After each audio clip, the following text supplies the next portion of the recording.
Aujourd'hui, nous allons voir notre 14e personnage. 14e personnage, c'est David. Je suis en train de développer les gens que Dieu qui avaient du prix aux yeux de l'Éternel, et pour eux, Dieu a livré des nations. Nous avions vu Shadrach et Meshach et Abednego. Dieu a livré ceux qui leur voulaient du mal. Nous avions vu Gédéon.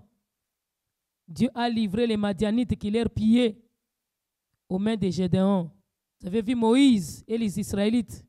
Il y avait Élisée avec les 42 enfants qui se sont moqués de sa chauve.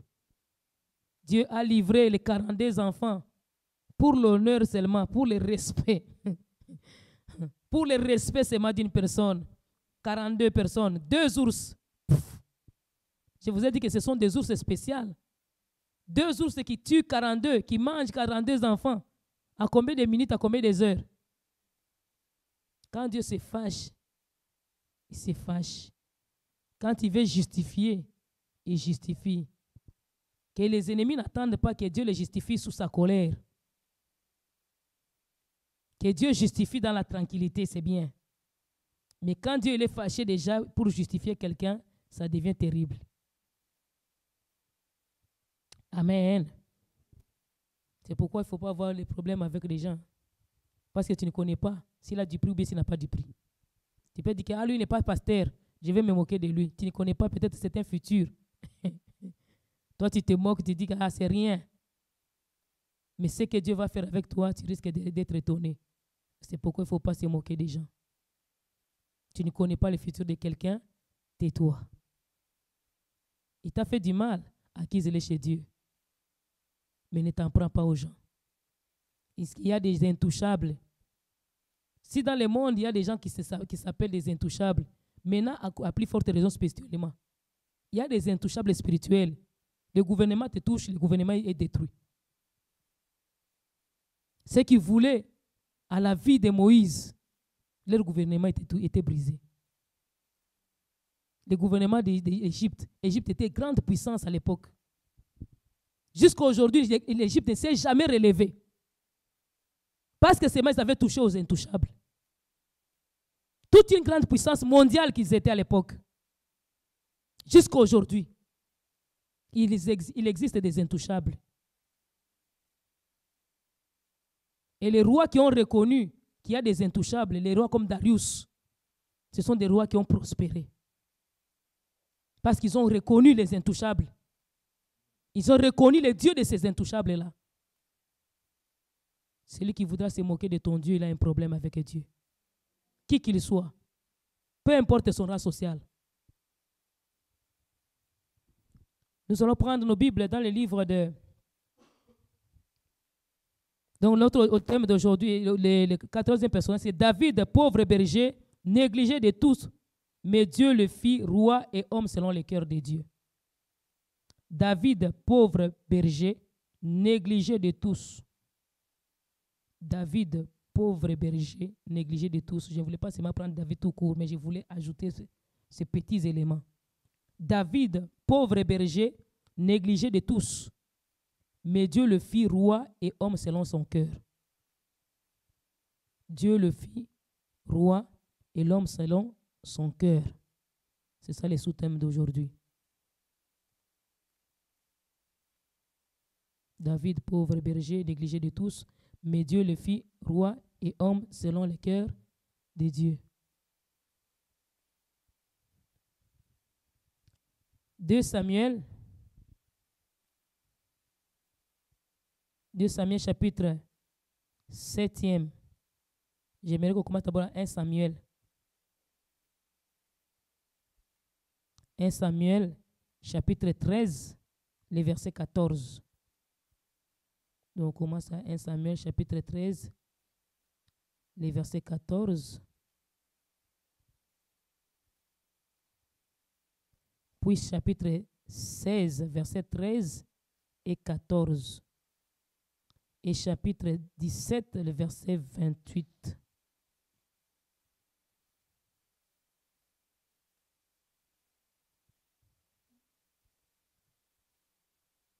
Les versets 28 et 29.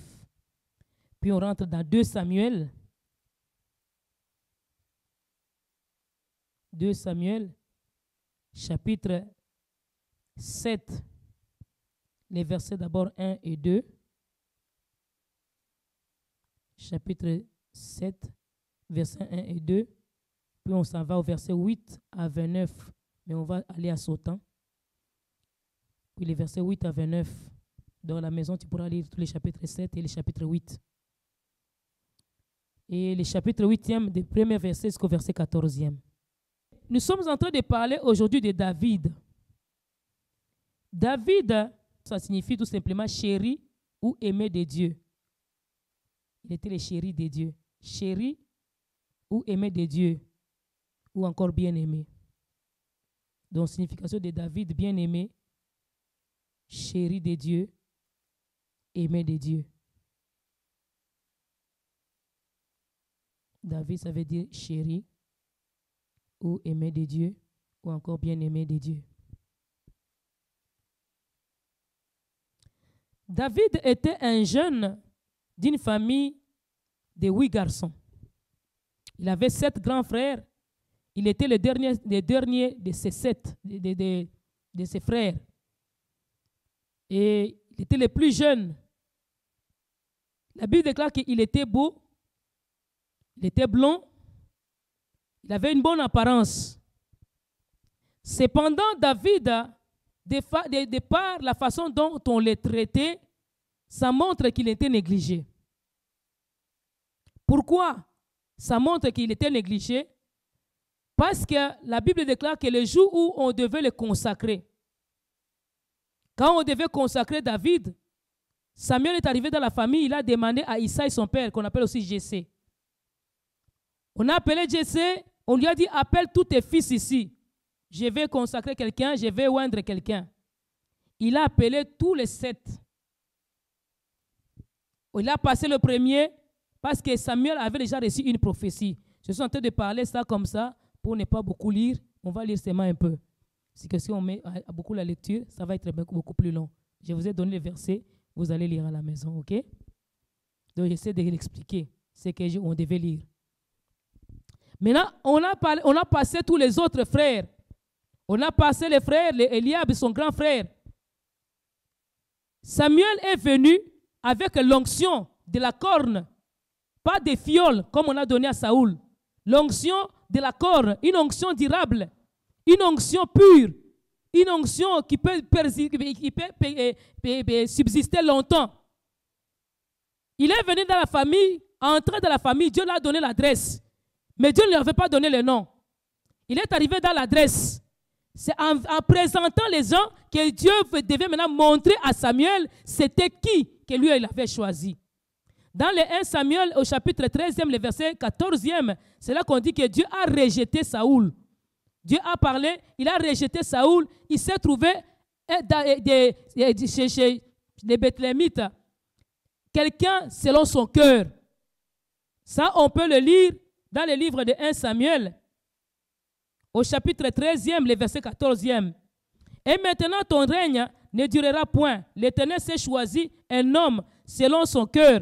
Et l'Éternel l'a destiné à être le chef de son peuple, parce que tu n'as pas observé ce que l'Éternel t'avait commandé. Là, Samuel est en train de parler avec Saoul, que Dieu a rejeté au verset 13. Samuel dit à Saoul, tu as agi en insensé. Tu n'as pas observé le commandement que l'Éternel, ton Dieu, t'avait donné. L'Éternel aurait affermi pour toujours ton règne sur Israël. Et maintenant, ton règne ne durera point.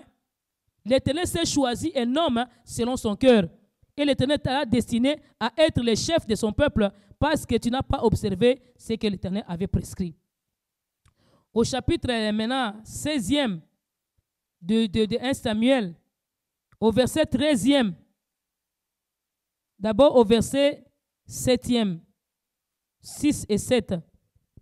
1 Samuel chapitre 16, verset 6 et 7. Lorsqu'ils entrèrent, ils se dirent en voyant Eliab, certainement loin de l'Éternel est ici devant moi. Et l'Éternel dit à Samuel, ne prends point garde à son apparence et à la hauteur de sa taille, car je l'ai rejeté. L'Éternel ne considère pas ce que l'homme considère. L'homme regarde à ce qui frappe les yeux, mais l'Éternel regarde au cœur. Au verset 8, on a choisi encore, on a amené Abinadam, et puis on a amené Shama. on a amené les autres fils des Jessé.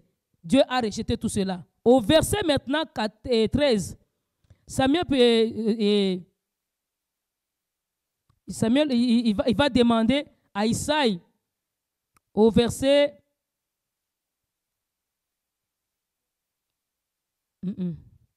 au verset 11. Puis Samuel dit à Isaïe, sont-ce là tous tes fils? Et il répondit, il reste encore le plus jeune, mais il fait paître les brebis. Alors Samuel dit à Isaïe, envoie les chercher, car nous ne nous placerons pas avant qu'il ne soit venu ici.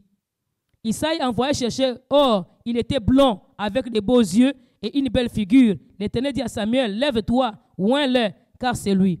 Samuel prit la corne d'huile et l'oignit au milieu de ses frères. L'Esprit de l'Éternel saisit David à partir de ces jours et dans la suite. Samuel se leva et s'en alla à Rama. 14 maintenant. L'Esprit de l'Éternel se retira de Saoul, qui fut agité par un mauvais esprit venant de l'Éternel. On oint l'autre, l'Esprit de l'Éternel quitte l'autre qui avait l'Esprit en lui. Ça s'en va directement dans l'autre. Est-ce que vous comprenez ça? Il était négligé. L'homme de Dieu, même quand il est entré chez eux, il regarde les enfants. Il regarde les enfants. Le premier, il vient, il dit, sûrement, ça sera lui. Par la taille, par la corpulence, pour être roi en Israël, il y avait des critères. Il fallait que tu représentes quand même le peuple, que tu puisses être robuste. Pas des petits comme ça, comme moi et Abraham, non. Il regardait des tailles. On regarde quelqu'un qui a la poitrine. S'il bouge comme ça, on sent que non. Lui, il a quand même quelque chose. S'il fait comme ça, allez, la poitrine, ça bouge. On sent que non, il y a un homme ici. Donc, on avait envie de voir des gens comme ça. Quand ils sont passés, lui, il a dit que lui, Eliab, c'est lui. Dieu a dit, c'est pas lui. Je l'ai rejeté. On a amené Eliab. On a dit que je l'ai rejeté. On a amené Shama. On a dit que je l'ai rejeté. On a amené Abinadam, il a dit je l'ai rejeté. Et puis il demande, sont là tous tes fils. On a passé 7 fils à tour de rôle. Mais le papa n'a pas pensé qu'il y a un autre fils qui n'est pas là.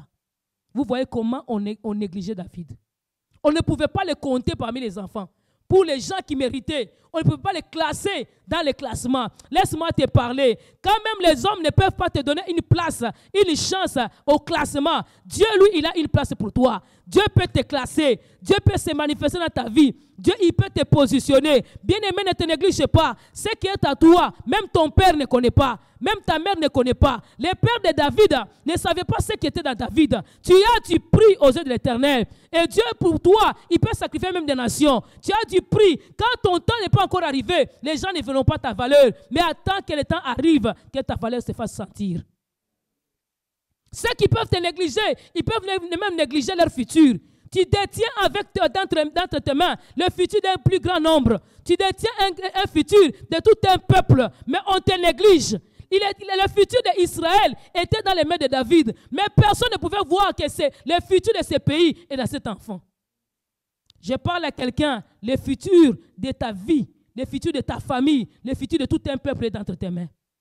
Dieu veut faire avec toi de grandes choses. Il veut opérer de grandes choses avec toi. Bien-aimé, ne te néglige pas. Garde-toi fidèle à Dieu. Garde-toi dans la volonté du Seigneur. Dieu, il veut se manifester dans ta vie. Il veut se glorifier dans ta vie. Garde cette foi-là. David, d'après les recherches que j'ai pu faire, pendant ce temps-là, quand on l'a oint, il avait l'âge entre 12 ans et 16 ans. Donc, il était adolescent. Mineur. Il ne connaissait encore rien. Dieu te connaît même si tu es un enfant. C'est pourquoi dans cette église, on ne néglige pas les enfants. On ne connaît pas ce qui que Dieu est en train de préparer. À 12 ans, jusqu'à 16 ans, il était en train de paître les troupeaux. Il garde les troupeaux de son père dans la forêt. Et la Bible dit là-bas dans la forêt, il a raconté les ours, il a raconté aussi les lions. Un enfant. Comment un père, une mère peut être aussi négligente? Ici même au Canada, c'est moi que l'enfant se promène dans la rue tout seul. On peut le ramasser et dire que non, cet enfant est négligé.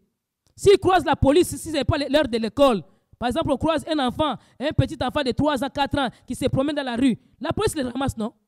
Il part avec. Peut-être à 5 ans, ils sont déjà avec un groupe des autres écoliers, des dîners qui rentrent manger à midi. On peut dire que non, c'est l'heure de dîner. Ils s'en vont à l'école, ils sont en groupe. Mais tout seul, le matin, ici, un enfant de 4 ans, 5 ans, il se promène ici. La police le ramasse. Mais le père de David, il envoie son fils tout seul dans la forêt. Même en Afrique, Ça ne se fait pas. Allô? On l'a envoyé à garder tout seul dans la forêt. Tout un troupeau. Il faut qu'il puisse prendre soin de ce troupeau-là, les nourrir, les faire boire. Il devait veiller sur eux, les jours comme les nuits, et il dormait là-bas. Parce qu'à tel point que l'homme de Dieu est arrivé, on n'a même pas pensé que non, il va peut-être venir d'un moment à l'autre. On l'a envoyé chercher ceux qui dormaient dans la forêt. Chez nous, il y a aussi des gens, des bergers qui restent aussi des fois dans la forêt en train de paître les troupeaux. David, il gardait les troupeaux tout seul dans la forêt. Il a commencé à prendre la responsabilité dès les bas âges. Ne laissez pas vos enfants dire que non, il est encore trop petit, je ne peux pas lui donner la responsabilité, donne-lui la responsabilité. Porte tes chaussures, enlève tes bottes, porte ton manteau. Que ce ne soit pas maman, papa avec maman, tout le temps, avec l'enfant. Apprenez aux enfants la responsabilité. Ce n'est pas un péché. Mais aussi, il faut veiller sur l'enfant. Il ne faut pas les négliger comme David. Apprenez-les, mais veillez sur eux. Allô? David, on l'a envoyé chercher, on l'a oint. La Bible dit que dès le jour où on l'a oint, l'Esprit éternel est venu se poser sur lui. L'Esprit a commencé à le conduire. Le même jour-là, les mauvais esprits sont entrés à qui?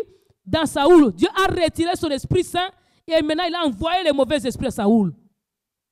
Ceux qui rejettent l'Éternel, qui se croient qu'eux, ils sont mieux que les autres, en un seul jour, en dormant et en se réveillant, il peut se retrouver par terre. Il est le Dieu de la confusion. Dites à ton voisin, c'est le Dieu de la confusion. Dieu peut confondre les gens. Il peut confondre des peuples à cause de toi. Il peut même les retirer du trône pour te faire de l'espace. Il peut même les retirer d'une position pour te donner de la place. Dieu, il a une bonne place pour toi. Et cette place, même toi-même, peut-être tu ne l'as pas encore vue et tu ne la connais pas.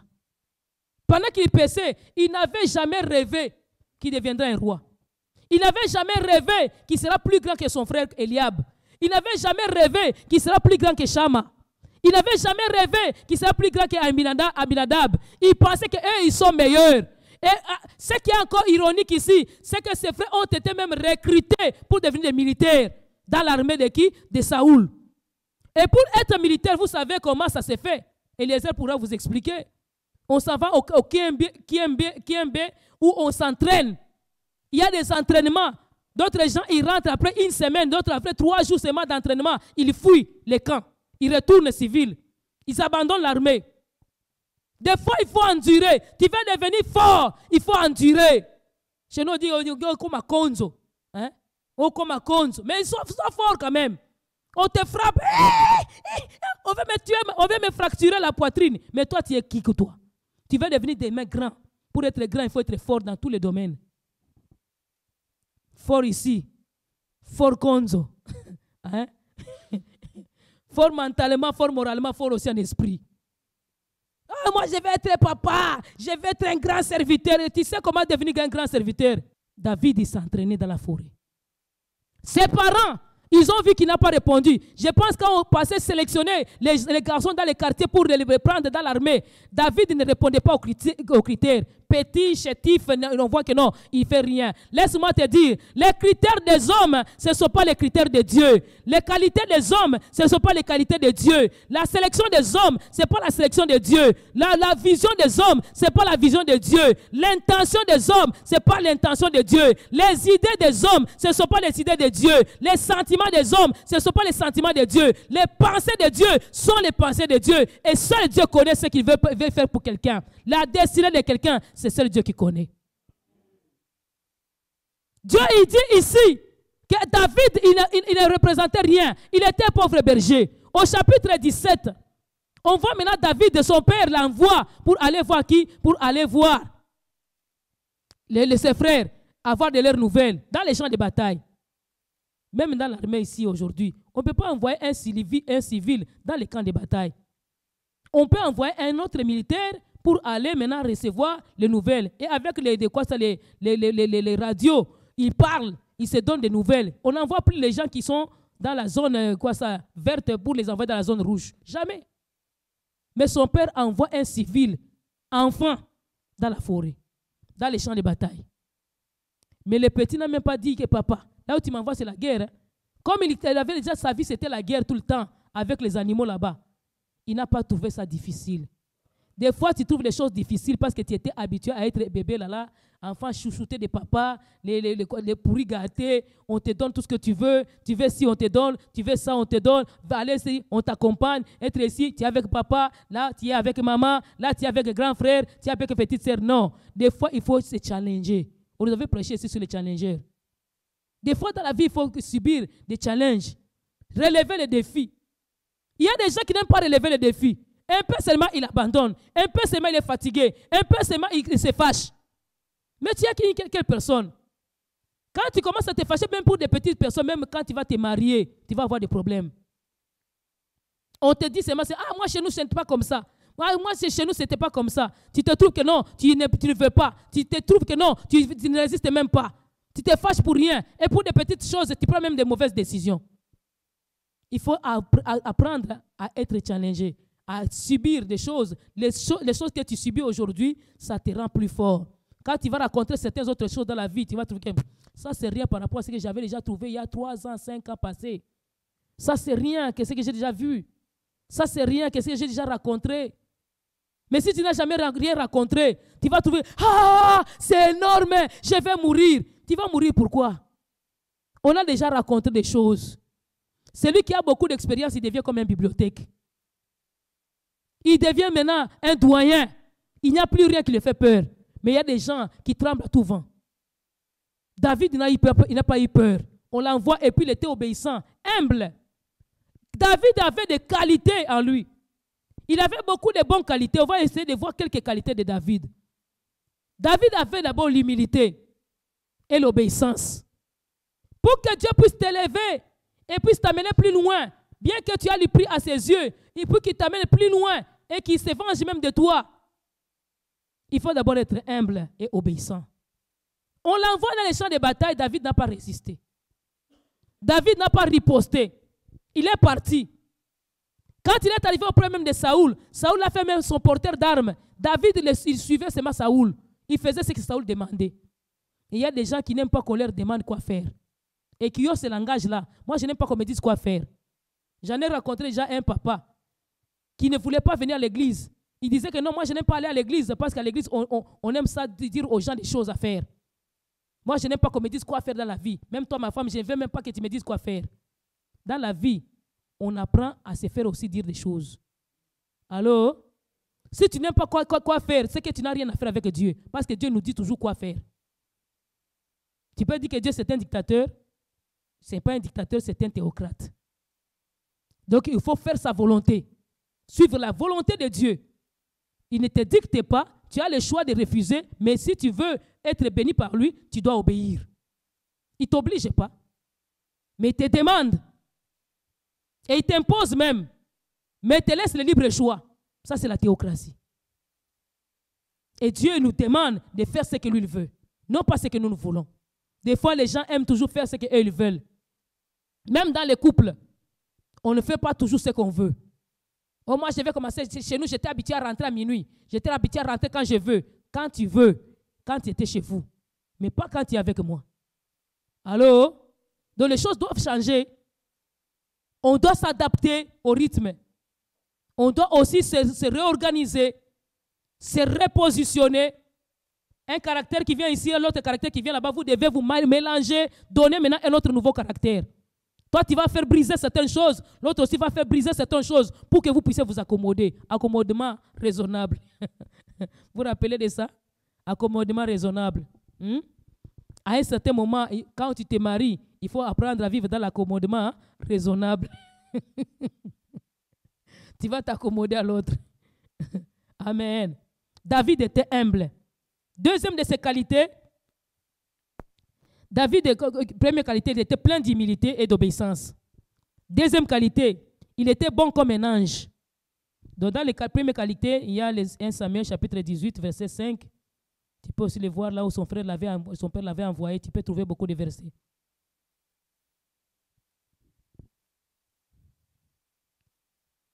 Deuxième qualité, il était bon comme un ange. 2 Samuel 14, verset 17. 2 Samuel 14, si tu veux voir ces qualités-là, en 2 Samuel 14, verset 17 et à 2 Samuel 19, verset 27. 2 Samuel 14 et 17. 2 Samuel 19, 27. Donc, il avait un cœur comme un ange.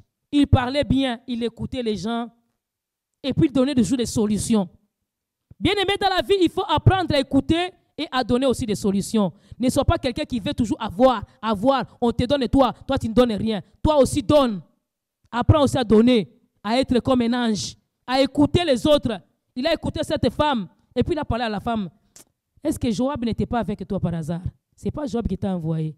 Donc, il savait discerner même ce que tu le mens. Il savait discerner. Il était comme un ange. Il avait la sagesse à lui, le discernement. Il n'était pas brutal là. Toi impoli. Hein? Non. Il n'était pas brutal. Tranquille, mais il te répond bien. Et quand Mephibosheth est venu, il a dit, pourquoi tu n'es pas venu chercher tu n'es pas venu à la rencontre de ton maître? Il a dit, c'est parce que mon serviteur m'a menti. Mais je savais que mon Seigneur, le roi, il est comme un ange. Il va m'écouter. Il va me donner des solutions. Si tu veux lui donner tout, donne-lui tout, mais que je puisse garder quand même ton amitié. Et David a essayé d'atténuer sa colère. Bien qu'il lui a donné la moitié, il n'a pas donné la totalité encore, mais au moins il a écouté et il a donné une bonne solution. David, bon comme un ange. Sois bon comme un ange au nom de Jésus. J'aimerais que tu sois très bon envers tes enfants, avec ton mari, avec ta famille, avec ton pasteur, avec tes voisins. Il y a des gens qui sont bons à l'église, mais qui sont méchants dans les quartiers, comme des satans. À l'église, il est bon comme un ange. Au quartier, il est méchant comme un satan. Car tout même les enfants du quartier les voient. Les enfants fuient. On avait un voisin comme ça. Quand il sort dehors, tous les enfants fuient. Oh, mais c'est tel, il est dehors. Mais c'est tel, il est dehors. Les enfants, ils étaient dans les terrains, ils fuient. Il était méchant comme un satan. Ne sois pas méchant. Sois bon comme un ange. Troisième caractéristique de David, il était le roi berger. Le roi berger et le guerrier poète. Roi berger et guerrier poète. Il combat, mais il est poète. La Bible l'appelle les chantres agréables. C'est pourquoi on dit que guerrier poète. Les chantres agréables d'Israël. Les chantres agréables d'Israël. 2 Samuel 23, verset 1. Les chantres agréables d'Israël. 2 Samuel 23, verset 1. Roi berger parce qu'il était roi et en même temps il savait paître. Il était guerrier, mais il était aussi poète. Il savait faire des poèmes à Dieu. Ce sont là les quelques caractéristiques que j'ai prélevées de David. Et c'était un homme qui était rempli de l'Esprit de Dieu. Il était un homme, l'Esprit de Dieu l'avait touché jusqu'à la suite, dans 1 Samuel chapitre 16, verset 13.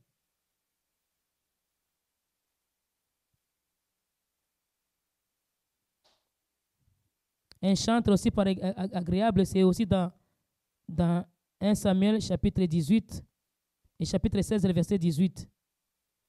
Il jouait la harpe à David, à Saoul, et les esprits partaient.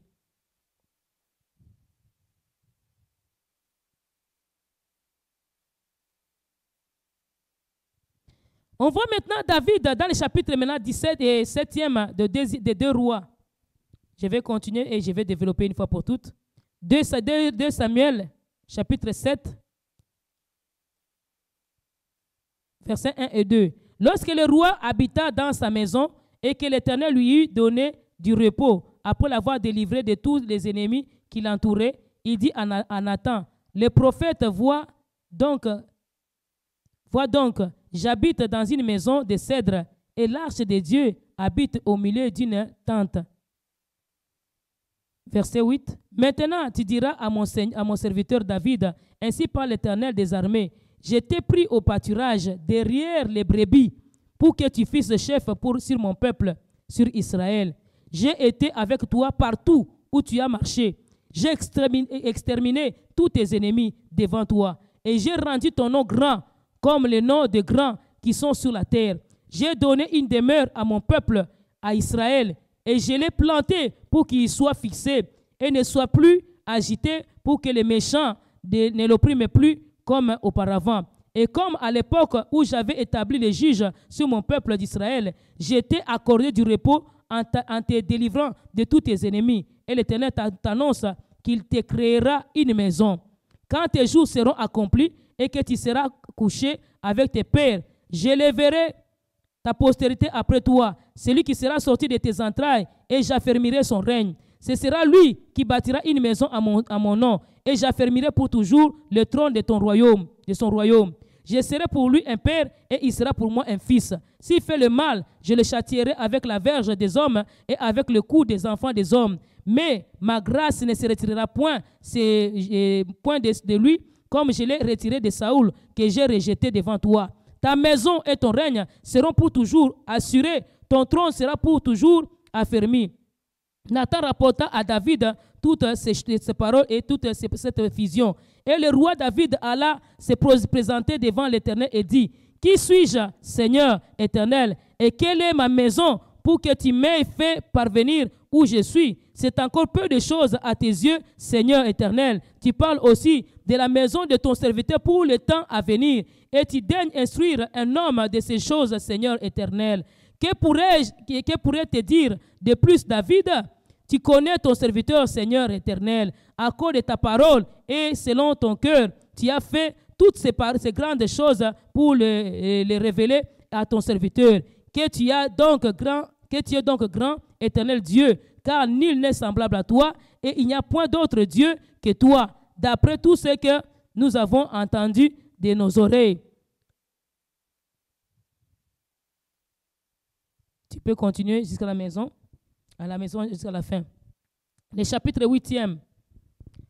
Après cela, David partit des Philistins et les humilia, et il enleva de la main des Philistins les reines de leur capitale. Il battit les Moabites et il les mesura avec un cordeau. Tu peux regarder, il a bâti. Verset 6. David mit des garnisons dans les Syries de Damas, et les Syriens furent assujettis à David, et ils lui payèrent un tribut. L'Éternel protégeait David partout où il allait. Verset 14. Il mit des garnisons dans Édom. Il mit des garnisons dans tout Édom.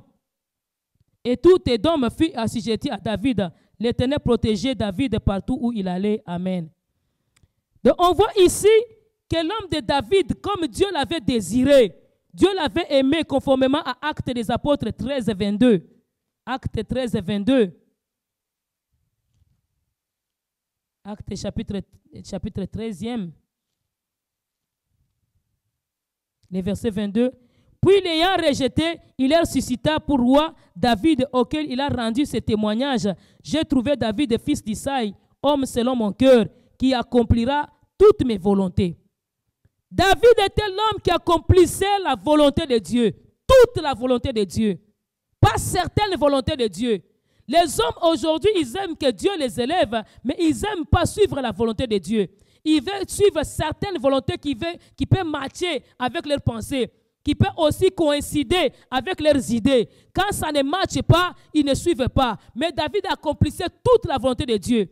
David a péché, il était humain. C'est là qu'il y a la différence entre David et Jésus. Jésus, il était 100% Dieu et 100% homme. Mais David était 100% homme, il n'était pas Dieu.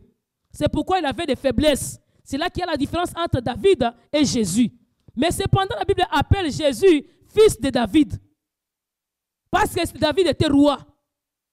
Et on a vu que Dieu a choisi la maison de David. Pourquoi? Parce que David a suivi toute la volonté de Dieu. Quand il est descendu dans les champs de bataille, il a rencontré que Goliath était en train de menacer Israël. Il a demandé qu'est-ce qu'on fera à celui qui tuera cet homme. Le roi a dit que non, celui qui tuera cet homme, il deviendra gendre du roi. David a voulu aussi aller combattre. Son grand frère Eliab lui a dit, qu'est-ce que toi tu es venu faire ici dans les champs? C'est par curiosité, je connais ta curiosité. C'est par curiosité que tu es venu ici pour voir seulement la bataille. Tu ne mérites pas.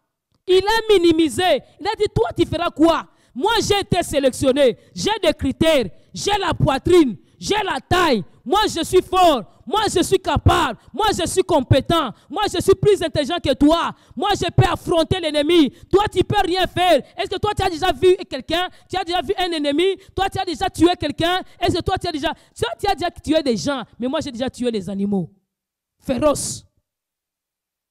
Qui n'ont pas l'intelligence, qui tuent seulement. Leur instinct c'est de tuer. Toi tu as tué les hommes. que leur instinct n'est pas de tuer, qui ont appris à tuer. Mais les animaux féroces, ils sont nés de tueurs. Allô? Il y a des gens, certaines personnes qui se surestiment. Quand ils te voient, ils se surestiment par rapport à toi. Moi, j'ai un diplôme. Toi, tu vas faire quoi? Moi, j'ai grandi ici. Toi, tu viens d'où? Ils te demandent même ton origine. C'est même pour quelque chose de rien. On veut te minimiser. Laisse-moi parler à quelqu'un. Tu as du prix aux yeux de l'Éternel. Que personne ne te minimise. Ni par ta couleur, ni par ton langage. Toi, tu as l'accent. Il y a des gens aussi qui parlent. Ah, vous avez l'accent. Tout le monde a des accents. Allô? Même les Québécois ont des accents. Les Français ont leur accent français. Les Québécois ont un accent québécois. Les Haïtiens ont des accents haïtiens. Congolais ont des accents congolais. Allô? Des Latinos, ils ont des accents latines, si c'est latin. Hein? Tout le monde a des accents. Les Africains, on a beaucoup de peuples, beaucoup de tribus. Chaque tribu, ils ont des accents. Nous, on avait un professeur qui disait quoi? On se moquait de lui parce qu'il avait vraiment l'accent de sa tribu. Que quand il parlait, certains élèves riaient. Et lui, il disait quoi? Qui rira bien, rira le dernier. Quand un singe monte sur un arbre, les autres qui sont en bas, les chimpanzés, ils ne regardent pas les bas, ils voient seulement les rouges derrière lui. Ils se moquent de lui. Ah, lui, il est rouge en bas. Mais quand eux aussi vont monter, on va voir les rougeurs aussi en bas. Donc, qui rira bien sera quoi? Qui rira le dernier. Et lui, il nous attendait aux examens. Il rendait les examens tellement difficiles que pour ceux-là qui n'écoutent pas, qui se moquent de lui, il observait tout, virgule, accent, S, tu as oublié, il coupe les points. Ceux-là qui sont polis, qui sont intelligents, même si tu as échoué, il te laissait même des fois reprendre l'examen. Tu réussissais. Mais ceux-là qui n'écoutent pas, ils avaient déjà des zéros. Même quand vous partez chez le préfet, regarde, la même réponse avec lui. Il va dire au professeur, regarde, ici, accent, il n'y a pas d'accent. Ici, il corrige ça en rouge. Accent, S, compte. Je disais une faute 3 points, moins 3 points. Une faute, accent, moins 3 points. Tu vas réussir? Mais ceux-là maintenant qui sont obéissants, ils ne coupent rien. Ils regardent seulement ta réponse était bonne, tu as tes points. Vous voyez? Qui rira bien, rira quoi? Rira les derniers. Il y a des gens qui peuvent se surestimer, penser que toi tu es mine à rien. Tu es bon à rien. Toi, tu ne feras rien dans la vie. Ils se sont moqués de vous les voir même dans les champs de bataille. Quand Dieu t'a déjà sélectionné, bien aimé, tu es la personne de situation. Tu es l'homme de situation.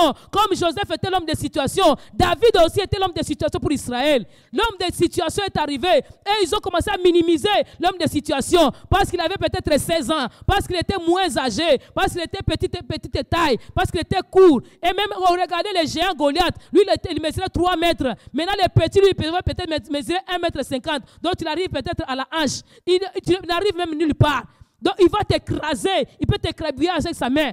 Mais la Bible déclare que c'est cet homme-là, c'est les mains de cette personne que Dieu devait libérer qui? Israël.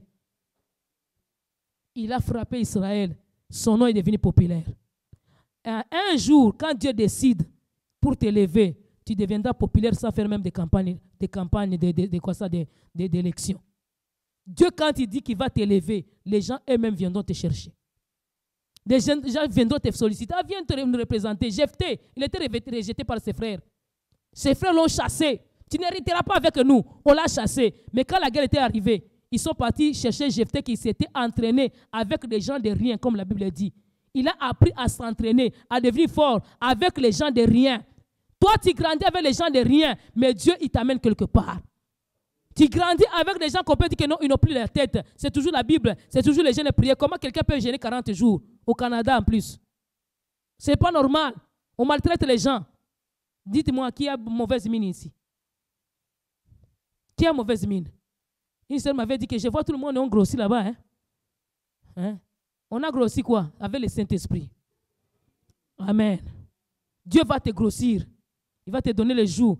L'apparence des gens, il va te rendre même fort. La grippe peut t'entrer frapper dehors. Même toi, si tu rattrapes la grippe, ça ne te fait rien parce que tu as des anticorps. Avec les fruits que tu manges, tous ces fruits-là, vitamine C plein. Allô? David, il était là, on l'a négligé. Mais Dieu dit, je l'ai choisi derrière les brebis. Il n'était rien. Un pauvre, rejeté de son père, rejeté de sa mère, ignoré de ses frères, ignoré de son roi. Mais c'est lui-là que je l'ai choisi. Je t'ai pris derrière les brebis. Dieu t'a pris derrière les brebis. Il t'a pas pris derrière, je ne sais pas, la banque. Il t'a pas pris derrière les diplômes. Il t'a pas pris derrière les études faites. Il t'a pas pris derrière, je ne sais pas, des représentations. Il t'a pas pris derrière les gens. Il t'a pas pris, je ne sais pas, par rapport à la position. Il t'a pas pris par rapport à ta taille. Il t'a pas pris par rapport à ton intelligence. Il t'a pas pris par rapport à ta spiritualité. Il t'a pris parce que tu as du prix à ses yeux, parce que tu obéis à lui, parce que tu le suis aussi. Il t'a aimé. Je vous ai dit que Dieu dit, j'aime ceux qui m'aiment et ceux qui me cherchent me trouvent. Dieu n'aime pas tout le monde. Les gens se trompent. Non, Dieu il aime tout le monde. Dieu il a tant aimé, Dieu a tant aimé le monde qu'il a donné son Fils unique afin que quiconque croit en lui ne périsse point. Est-ce que tout le monde ne périsse pas? Point. Quiconque. Là maintenant ça change tout. Donc il n'a pas aimé tout le monde. Allô? Tu as du prix aux yeux de l'Éternel, toi qui as répondu à son amour qu'il a donné. Il donne. Même quelqu'un qui veut se marier, il vient te drague. Je t'aime. Toi tu dis je ne t'aime pas. Je ne t'aime pas. Tu arrives ici devant l'hôtel. Aimes-tu prendre quelqu'un? Je ne l'aime pas. On arrête tout. Allô? Mais quiconque qui va dire moi je l'aime. C'est celui-là qu'il va faire quoi? On va faire porter la bague et on va bénir. Dieu n'aime pas tout le monde. Tu ne m'aimes pas, je ne t'aime pas non plus. Donc même si je t'aimais, je retire mon amour. Je vais pleurer, je vais souffrir en silence, ça va passer. Puis je vais oublier. Avez-vous déjà vu quelqu'un, il meurt sur les champs là, pouf, même les gens qu'on les refuse sur l'hôtel, ils partent, ils continuent la vie. C'est seulement les faiblards qui tombent et qui meurent. Quand on te refuse, donc retrousse seulement les manches. Ok, c'est pas grave, je comprends. Bon, on reste quand même amis. Hein? Ah, je ne vais même pas trop amitié. Ok, c'est pas grave. Il y a des gens, il va te faire vraiment sortir la sueur. Tu dis, hey, tu te demandes maintenant, je vais sortir ici comment? Ah. La jambe devient trop lourde pour la soulever. Tu dis, bon, je la tire quand même. Tu vas arriver. Amen. Hein? Il ne t'aime pas. Ne force pas. Il y a des gens, ils vont... C'est pas la fin du monde, mon cher. Tire seulement les pieds. Moi, avant de rencontrer Abraham, j'avais eu 3 déceptions, non? Est-ce que je suis morte? Regardez comment je suis bien aujourd'hui avec Abraham. La vie n'est pas finie. Ça continue encore. Tire les pieds seulement. Retrousse les marches. Prends courage. Ne verse même pas de larmes. Si tu vas aller pleurer, va pleurer dans les coins. Pas sa présence. Il va se mettre, il a même pitié. Ah, qui s'en aille au diable dit. Tes larmes, maintenant, ne lui dira rien. Ne pense pas que tes larmes vont le ramener à l'arrière. S'il ne t'aime pas, il ne t'aime pas. Un escroc, une escrotte. Ils vont te faire pleurer pour rien. Tes larmes vont partir en perte. Allô? David est parti. On s'est moqué de lui. Les petits étaient toujours konzo. Il prenait toujours courage. Il se donnait courage. Dieu dit à Josué, fortifie-toi et prends courage. Bien-aimé, n'attendez pas dans la vie que les gens t'encouragent. Dans la vie, quand toi tu attends que les gens t'encouragent, les gens vont te décourager. Tu attends que les gens te supportent, les gens ne vont pas te supporter. Mais attends d'être béni. Attends d'être béni. Les grands frères de David, il a négligé. Petit, ne viens pas ici. Ici, c'est pour les grands. Ce sont pour les gens qui ont la tête. Les gens qui peuvent lever la tête. Les gens qui peuvent défendre la famille. Les gens qui peuvent défendre la nation. Petit, toi, tu n'as même pas défendu. Même tes amis du quartier. Tu vas défendre qui, toi? Il ne savait pas que c'était le futur de sa famille. Dieu a dit, je t'ai pris derrière les bergers, les brebis. Dieu te ramasse de rien. Je vous ai dit que Dieu commence avec les gens qui étaient rien pour faire de eux quelqu'un de grand. Il ramasse des gens qui sont négligés pour les amener quelque part. Dieu, il peut prendre quelqu'un qui ne peut rien faire selon vous, mais que selon Dieu, c'est lui qui va tout faire. David est devenu roi. quand il est devenu roi, la première pensée, quand il avait fini de construire sa maison, la première chose, il pensait toujours à Dieu. David, la Bible déclare qu'il était comme accro, amoureux de Jésus. Il était accro à Dieu, accro à louer Dieu, accro à chercher Dieu. Même quand il péchait, il retournait vers Dieu. Il n'allait pas vers son père, parce que son père l'avait déjà abandonné il y a longtemps. C'est resté dans sa tête, même s'ils sont revenus. Mais David, dans sa tête, il savait que non, moi, mon père, c'est qui? C'est Dieu. Ma mère, c'est Dieu. Mon ami, c'est Dieu. Quand David dit que quand je traverse la vallée de l'ombre de la mort, je ne crains aucun mal. Car toi, tu es avec moi. Ta houlette et ton bâton me rassurent. Au verset 4e, psaume 23. Quand je traverse, pourtant la Bible parle que David avait les hommes, il avait 650 hommes, qu'on appelle les vaillants hommes de David. Il avait des amis, il avait des gens, mais il ne comptait pas sur ces gens-là. Quand il traversait des difficultés, ces gens-là n'étaient pas là. Ces gens-là pouvaient peut-être, mais la Bible déclare, il dit, quand il a écrit le psaume 23, il a dit, quand je traverse la vallée de l'ombre de la mort, dans la vallée de l'ombre de la mort, on est tout seul. Derrière les brebis, il était tout seul. Face aux ours, face aux lions, il était tout seul. Il n'était pas avec papa, il n'était pas avec maman. Derrière les difficultés que tu as rencontrées, depuis que tu as commencé à suivre le Seigneur, depuis que tu as commencé à prier, depuis que tu as commencé à invoquer l'Éternel, tu as rencontré ces difficultés tout seul. Des fois, ça te ronge au-dedans de toi, tout seul. Des fois, tu pleures la nuit, tout seul. Des fois, tu jeûnes des prières personnelles, tout seul. Des fois, tu invoques l'Éternel, tout seul. Tu cherches la voix du Seigneur. Bien-aimé, sois accro à Jésus. Dans chaque situation, cherche Jésus. Ne sois pas accro à l'homme. Ne sois pas accro à la cigarette. Ne sois pas accro à la nourriture. Ne sois pas accro au jus. Ne sois pas accro au vin. Sois accro à Jésus. Ne sois pas accro aux médicaments. Sois accro à Jésus. Je suis malade, je prie. J'ai faim, je prie. J'ai échoué, je prie. Je cherche le travail, je prie. Je cherche une femme, je prie. Je cherche un mari, je prie. Sois accro à Jésus. Ne sois pas accroché aux hommes. Ne sois pas accroché aux gens de ce monde. Sois accro à Jésus. Sois accro à Dieu. Cherche-le jour et nuit. Lui, il va se venger de toi. Il va se venger contre tes ennemis. Il va les combattre. Ne sois pas fanatique. Ne sois pas non plus fanacuite. Mais sois quelqu'un qui s'attache à Jésus. En s'attachant à Jésus, il va t'élever au temps convenable. L'onction est sur toi parce que tu as du prix. L'onction est là sur toi parce qu'il t'a choisi. Il t'a sélectionné parmi des multitudes, parmi des milliers. Il t'a pris parmi les hommes forts, parmi les gens de ta famille, les gens plus intelligents. Il t'a choisi toi. Oh, bien-aimé, quand l'homme t'a traité, que non, toi tu es stupide, Dieu t'a choisi toi. Quand David est arrivé, Samuel a dit, Dieu a dit à Samuel, lève-toi, oins-le, car c'est lui. C'est toi. Ce n'est pas Eliab, c'est moi. Ce n'est pas mon grand frère, c'est moi. Ce n'est pas ta grande soeur, c'est toi. Ce n'est pas ta tante, c'est toi que Dieu a choisi. Ce n'est pas ton oncle, c'est toi. Ce n'est pas quelqu'un d'autre, c'est toi. Dieu veut que toi tu t'élèves, que toi tu te présentes. Présente-toi seulement. Sors derrière les bergers, viens te présenter. À un certain moment, il faut qu'on vienne se présenter. Que tu sortes là où tu étais dans la cachette, que tu apparaisses, que tu te présentes. Tu as envoyé des CV. À un certain moment, il faut que tu fasses quoi? L'interview. Présente-toi. On peut me faire quoi ça? Interview téléphonique. Et puis on va te dire quoi? Demain, on se rencontre. Avant qu'on dise leur dernier mot, il faut qu'ils fassent quoi? Qu'ils te voient. Présente-toi seulement. Dans certaines situations, il faut seulement se présenter. Il ne faut pas être quelqu'un qui reste toujours dans les oubliettes, toujours dans la cachette, toujours dans les noirs. À un certain moment, il faut sortir dans les noirs. Il faut sortir dans les pleurs. Il faut sortir dans la cachette. Il faut que tu apparaisses à un certain moment. Tu as déjà prié, mais il faut qu'à un certain moment que tu sortes. Esther, elle avait déjà prié. À un certain moment, il fallait qu'elle se présente où? Devant les rois. La solution ne pouvait pas venir dans sa chambre là où il gênait. Il fallait qu'elle sorte pour qu'elle puisse aller se présenter devant les rois. Mais la loi interdisait. Mais elle a dit que je vais violer cette loi. À un certain moment, il faut violer la loi, se présenter. Il y a des gens qui aiment que la solution se trouve à la maison. Je reste ici, je vais attendre un téléphone. Bien-aimé, lève-toi, va te présenter au bureau.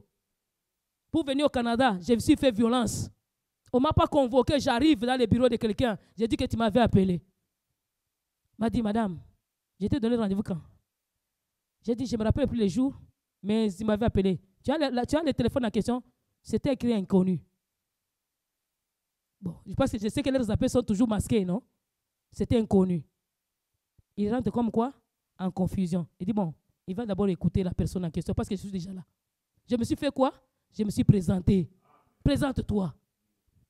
Les gens, ils n'aiment pas se présenter. Ils restent à la maison. J'attends un coup de téléphone de qui? Allô? D'un démon? Des anges. Les anges ne sont pas des entreprises ici. Ce sont des hommes. Allô? Ange, homme. Mais toi, tu attends les anges avec les ailes. Tu n'en trouveras pas. Quand on va terminer la prière, si tu cherches l'emploi, va déposer le CV. Amen. Si tu cherches les documents, va maintenant à l'immigration, ou bien va voir là où tu cherches les documents. Si tu vas passer un examen, je ne sais pas, de conduite, va maintenant demander rendez-vous d'examen. N'attends pas que non, toi, on va te faire l'exception. Tu vas voir le permis comment. Il n'y a pas l'exception, le chemin, c'est d'aller faire l'examen. Alléluia. Les gens, ils attendent dans la confusion. David s'est présenté au Laoué. Pour qu'il reçoive l'onction, il fallait qu'il se présente. Et quand il a terminé, il est devenu roi. Il a fini de construire sa maison. La Bible déclare, il a eu la pensée. La première pensée, c'était d'amener l'arche de l'Éternel à Jérusalem. Dites à Jérusalem. La pensée de Dieu, de David, c'était d'amener l'arche. Dites amener l'arche. Il était accro à Dieu. Il fallait que l'arche soit là dans la ville où lui sera. Il fallait qu'il construise à Dieu un temple pour Dieu, non pas pour lui. Non pas pour les divinités. Il a dit que je vais construire un temple. Dieu ne peut pas rester dans une tente. Moi, je vis dans un palais. Mais Dieu, il reste dans une tente. Non. Dieu va aussi rester dans une maison. La première personne qui a construit un immeuble pour l'Éternel, c'était David, qui a eu l'intention. Dieu lui a dit que non, toi, tu as versé beaucoup de sang. Est-ce que beaucoup de sang, ces gens-là, la Bible déclare dans le chapitre 8, au deuxième roi et 2 Samuel, chapitre 8. Il a frappé beaucoup de gens. Il a tué beaucoup de gens, des ennemis. C'est Dieu qui les avait livrés entre ses mains. Et la Bible déclare que Dieu était avec lui dans tout ce qu'il entreprenait. Partout où il allait, Dieu était avec lui. Maintenant, Dieu dit encore que non, tu as versé beaucoup de sang. Est-ce que c'est beaucoup de sang que Dieu a livré, que même les rois, d'autres rois aussi ont tué, non? C'était à cause qu'il avait tué Uri, le mari de Bathsheba. Ça, c'était un péché que Dieu n'avait pas avalé vraiment facilement. Il a trouvé que ce n'est pas juste. Si tu le fais, même les gens vont critiquer. Il a dit que mais c'est ton fils, Salomon, c'est là qu'on a choisi Salomon, qui va construire pour moi. Salomon va construire, mais toi, tu peux faire les préparatifs. Il a fait les préparatifs et Dieu lui a promis. Il a dit, tu ne manqueras jamais de successeurs sur le trône, comme Saoul. Saoul a perdu, je l'ai rejeté avec toute sa descendance. Mais toi, tu ne manqueras jamais de successeurs sur le trône jusqu'à l'éternité. Ce qui veut dire quoi? Jésus est né de la lignée de qui? De David. Bethléemite, un Judéen de la tribu de Juda. Il est né dans cette lignée-là de David. Et jusqu'à aujourd'hui, il n'y a pas eu d'autres gens qui ont remplacé. Donc le trône est resté à la famille de qui? De David. Dieu a accompli la promesse. Parce que David a construit à l'Éternel un temple. Construis à l'Éternel un temple dans ton cœur, dans ta maison. Donne-lui la place dans ton Jérusalem, chez toi. Le Jérusalem, c'est chez nous. Jérusalem, ce n'est pas seulement Jérusalem de Jérusalem, d'Israël. Mais Jérusalem, c'est d'abord chez nous. Alléluia. Dans ta maison, construis à Dieu une place. Donne à Dieu une place. Dans ton cœur, donne à Dieu une place. Dans tes affaires, donne à Dieu une place. Dans tes entreprises, donne à Dieu une place. Dans tes études, donne à Dieu une place. Dans tes campagnes, donne à Dieu une place. Dans tes projets, donne à Dieu une place. Dans tes entreprises, donne à Dieu une place. Dans tes enfants, donne à Dieu une place. Il y a des gens, des parents qui ont donné à Dieu une place dans leur vie, mais ils n'ont pas permis à Dieu d'entrer dans leurs enfants. Il va venir à l'église, il laisse les enfants à la maison.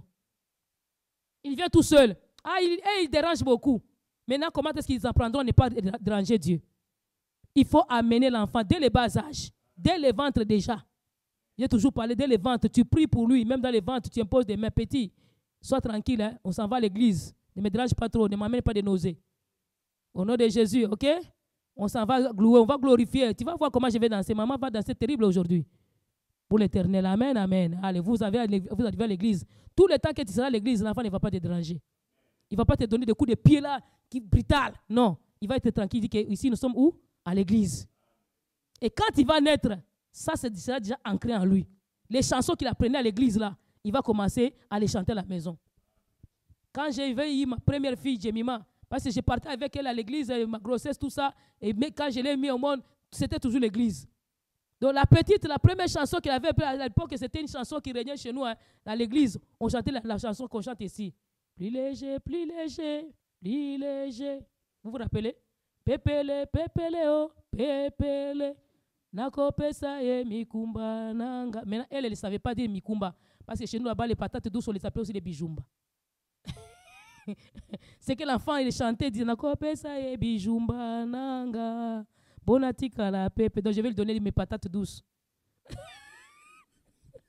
Nous, on disait, on va donner le fardeau, mais elle disait, je vais lui donner les patates douces. Et on riait.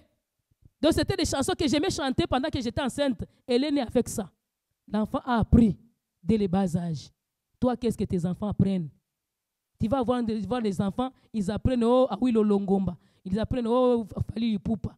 Ils apprennent oh, Céline Dion. Ils apprennent oh, je ne sais pas, Lady Gaga. Oh, 50 Cent. Hein? Oh, je ne sais pas encore quoi. Vous connaissez vos choses là. Justin Bieber.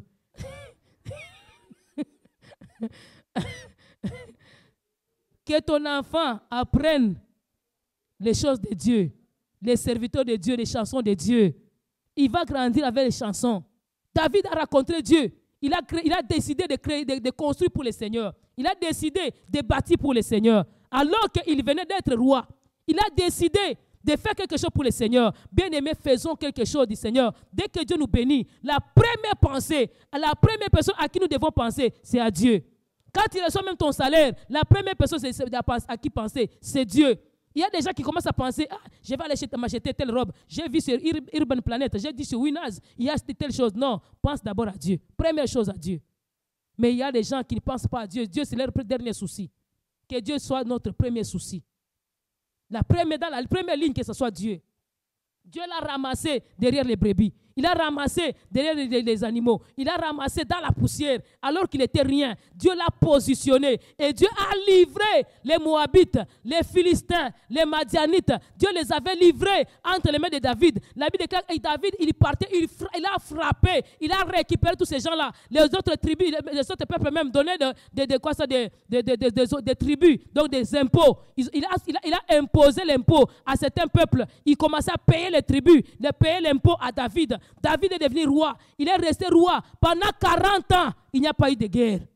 Tous les règnes de David, il n'y a pas eu de guerre. 40 ans, David a régné, il n'y a plus eu de guerre. Dieu a donné la paix dans tout son territoire. Dieu te donnera la paix dans tout ton territoire. Si tu fais de Dieu ton number one, si tu fais de Dieu ta priorité, comme toi tu as du prix à ses yeux, il faut aussi que toi aussi, comme lui, toi tu as du prix à ses yeux, que lui aussi ait du prix à tes yeux. Quand il va lui donner la valeur, l'honneur, le respect qu'il mérite, Dieu aussi va t'élever. Élève Dieu et il t'élèvera au temps convenable. Glorifie Dieu, Dieu aussi te glorifiera au temps convenable. Approche Dieu, Dieu aussi s'approchera de toi. Bénis Dieu, Dieu aussi te bénira. Loue Dieu, Dieu aussi permettra qu'on te loue. Adore Dieu, Dieu permettra aussi que les gens puissent aussi t'élever et te glorifier. Bien-aimé, ne sois pas quelqu'un qui est toujours devant Dieu. Donne, donne, donne. Non, toi aussi commence à donner. Donne en premier et lui il fera ensuite. Il t'a positionné, il va frapper tes ennemis, il va les exterminer. Nous ne voulons pas qu'en 2022, que les ennemis prennent le contrôle, que tous les ennemis qui nous ont combattus toutes ces années, qu'ils soient exterminés, qu'ils soient mis à côté, même qu'il y ait des gens qui vont nous donner de l'impôt au nom de Jésus-Christ, qui vont commencer à nous donner des cadeaux, à part la peur, à cause de te craindre, il te fait cadeau. Pour que tu ne fasses pas, tu n'envoies pas le feu. Il a peur que tu n'envoies le feu. Il se soumet seulement à toi. Il va se positionner. Que 2023, tu puisses être positionné dans ton trône.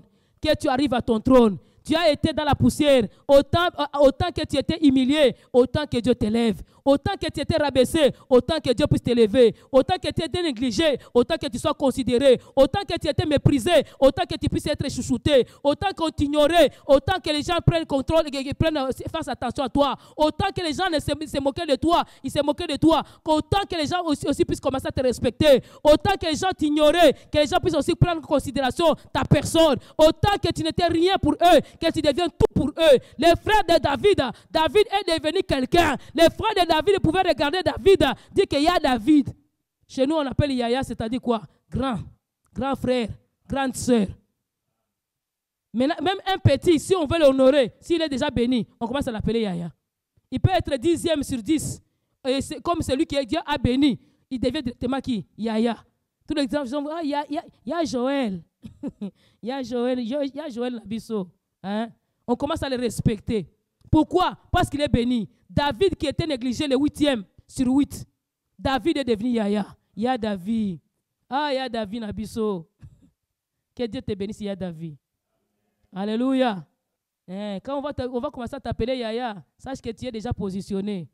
Le nom, ça vient de soi. Quand Dieu te bénit, on commence à t'appeler. Là, on te donne même le titre. Allô? Parce que Dieu t'a positionné.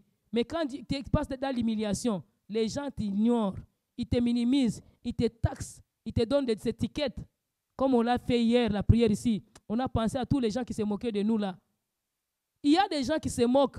Quand ils se moquent de toi, tu vas même t'ignorer. Tu vas dire, Donc, il y a même des gens qui pensent même à la mort. Hein? Ils peuvent même commencer à penser à la mort à cause seulement de l'humiliation. Je parle à quelqu'un, ne t'humilie pas. Ne pense même pas à la mort. Le trône s'en vient. Si David s'était suicidé, qui serait devenu roi d'Israël? Israël manquerait même un roi légal, un roi qui devait les libérer de la main de leurs ennemis. Mais David, il s'est accroché à l'Éternel, il s'est fortifié. Fortifie-toi, bien-aimé. Tu connais les moments difficiles, les moments trop bas. Dans la vie, c'est comme ça, il y a les hauts et il y a aussi les bas. Quand les bas arrivent, ne te tue pas. Je parle à quelqu'un, quand les bas arrivent, ne te tue pas. Quand les choses ne vont pas bien, ne te tue pas. Quand les choses ne vont pas bien, ne te fais pas du mal. Bien-aimé, accroche-toi seulement à l'Éternel. Sois accro à Jésus. Quand les choses vont tourner mal, accroche-toi à Jésus. Quand les choses basculent, accroche-toi à Jésus. Quand tu es basculé de part et d'autre, accroche-toi à Jésus. Quand les choses tournent en rond, accroche-toi à Jésus. Quand la vie tourne comme dans un tourbillon, accroche-toi à Jésus. Au temps convenable, le trône arrivera. Ton trône est en chemin. Je parle à quelqu'un. Ton trône est en chemin. Nous allons arriver au trône. Nous allons arriver au trône. Bien-aimé, nous n'allons pas rester là où nous sommes. Nous allons arriver au trône. Bien-aimé, que tu te pousses jusqu'au trône. Bien-aimé, pousse-toi jusqu'au trône. Que la difficulté te pousse au trône. Que la difficulté te pousse au trône. Que la difficulté t'approche au trône. Bien-aimé, ne t'arrête pas là où tu es. Que les problèmes te poussent au trône. Que l'humiliation te pousse au trône. Que la colère des gens te pousse au trône. Que les combats te pousse au trône, que la maladie te pousse au trône, que la souffrance te pousse au trône. Bien-aimé, ne t'arrête pas là où tu es. Ne dis pas que non, ça suffit, je suis correct, c'est la vie comme ça, je vais me tuer. Non, ne te tue pas, ne te fais pas du mal, ne te fais pas du mal. Le trône est là, le trône est là. Bientôt, ils vont changer de langage, ils vont changer la vision, ils vont changer de nom. On t'appelait les petits David, les bergers, celui-là qui ne peut rien, va garder les brebis. On va commencer à t'appeler Ya David. Ya David. Ya David, ça s'en vient. Le roi David, il s'en vient. On ne l'appelait pas seulement Ya David, on l'appelait roi David. Mon Seigneur. Ses grands frères commençaient à l'appeler mon Seigneur. Pour lui parler, on ne peut plus lui parler. David et toi, non. Je ne suis pas ton David là. Je suis devenu ton Seigneur. Il est devenu un Seigneur.